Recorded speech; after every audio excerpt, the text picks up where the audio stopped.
Don't use social media. Stay away from the smartphones. These are probably the most common advices that you'll get if you ask someone how to stay focused on studies. But I do not agree to this. At this point, I think it's next to impossible to not use social media or smartphone. I will rather advise you to use them more intentionally and with purpose. And who am I to say this? Well, hello everyone, I am Sagar Panda, currently a 4th year MBA student studying in UCMS Bairua. I have had access to internet and social media since 2011 and I have been actively using it for my advantage ever since I've got access to them. In fact, the main reason why I'm a medical student today is because of the internet. I stopped going to any institute for entrance preparation and rather used internet for the preparation. And I still managed to get the rank of 62 in the IUM entrance exam 2018. But for many people, your smartphone is your biggest enemy for success and social media are the best time killer. So let me introduce you to these 3 apps that I have been actively using over these years and that have helped me a lot to stay productive. The first on the list is AppBlock. This app has been a game changer. Many times, without you even realizing, you take out the smartphone from your pocket and then start scrolling through your favorite social media. And without you even realizing,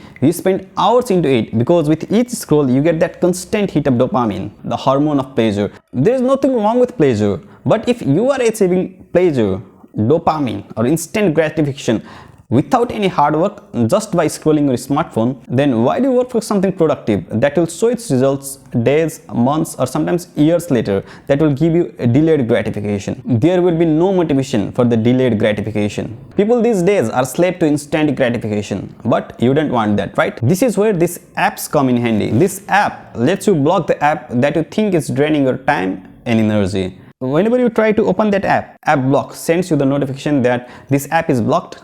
You should not use this and you should rather do something that is productive. But if you are like many other people, because you are addicted, you will still like to go to the AppBlock and want to unblock the app, right?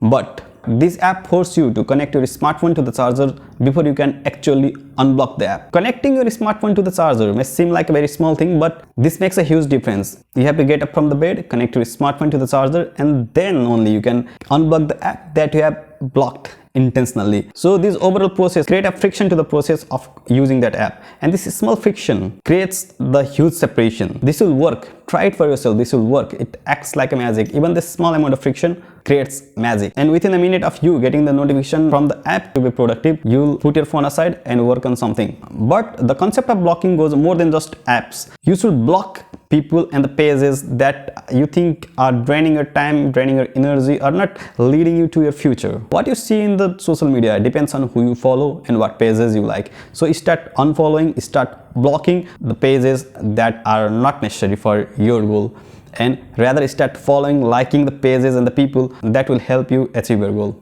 That's a simple thing. That's what I did during my preparation. During my preparation, I had unfollowed every pages that was related to meme and had joined groups that were actively involved in the discussion of MCQs, multiple choice questions. During my time, there was a group called Objective PCP where I used to post my questions. I was out of Pade, I was out of Kathmandu, and from my home, I used to post the questions or the queries that I find difficult, and I used to get the answer in the group. Like, that group helped me a lot during my preparation time. There were seniors guiding us. I remember Amrit Kanaldai, he used to guide the students really well. So you can use social media to your advantage. It all depends on who you follow, who you like. The second app on my list is Anki. Anki is an application that is based on the principle of active recall and spaced repetition. I got to know about Anki after joining medical school. There were a lot of foreign YouTubers that were talking about Anki and all the good things related to it. During my first year, I tried using Anki. I installed, but then I did not like it. I couldn't use it and I just uninstalled it. But during the second year, lockdown happened and I was at home. I had no books.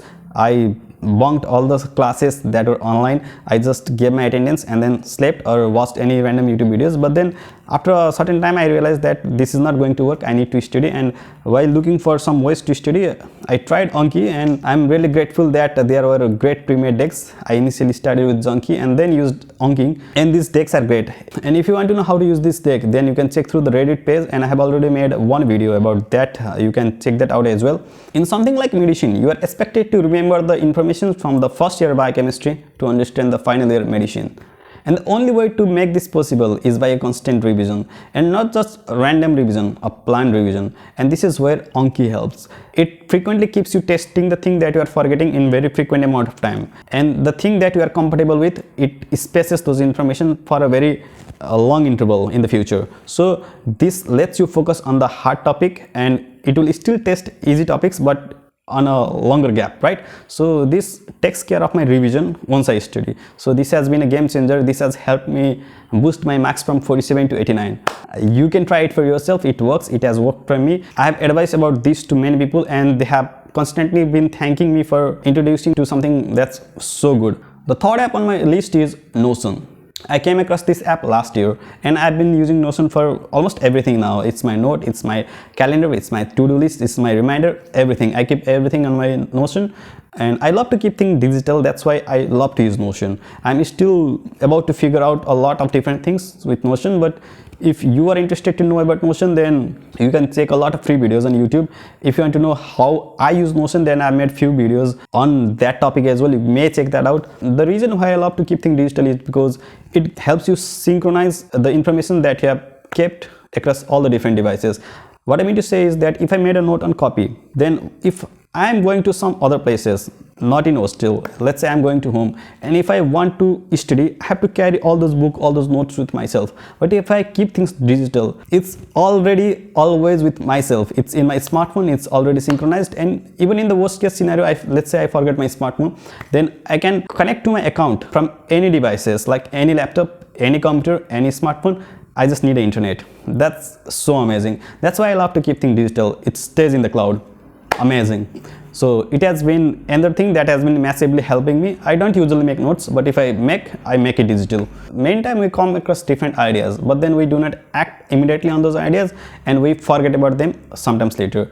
What I do is, whenever I come across any ideas, I note about them in Notion, so that I can later look back and reflect on my ideas, what I've had throughout the day, and then act on it. So it helps me to store my idea, store my notes, everything. I have shared one of my notes that I tried making in Notion in YouTube. You may check that out as well. And the other good thing about Notion is that you can convert your any Notion page into a website. So cool. And you can create your own workspace, own dashboard, and you can design it your way. So this feels more personal as well, right? So there are a lot of reasons why I love to keep things digital and use Notion particularly. I'm still learning about Notion, and I'll probably share my experience on the future videos as well. So these are the 3 apps that I used on day-to-day basis and that have significantly changed my life. Thanks for watching till the end. If you want to know how I use Anki, then you can watch this video. Stay creative, stay dedicated. Thank you.